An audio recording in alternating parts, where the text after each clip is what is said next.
Sur ces images de la police ougandaise, une première explosion devant un commissariat de Kampala. Quelques minutes plus tard, une autre détonation près du Parlement. On a entendu une première explosion, puis une deuxième. Il y avait de la poussière partout. Mardi soir, le groupe État islamique a revendiqué ces attentats. Il est lié au groupe local des ADF, la première piste évoquée par la police dans l'après-midi. Tout laisse à penser que cette attaque est liée aux radicaux de l'ADF.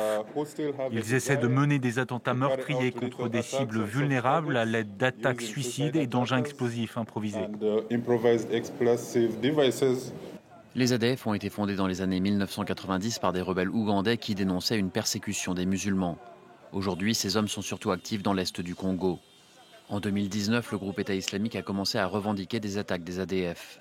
Le mois dernier, pour la première fois, ce groupe a affirmé être responsable d'une explosion sur le sol ougandais.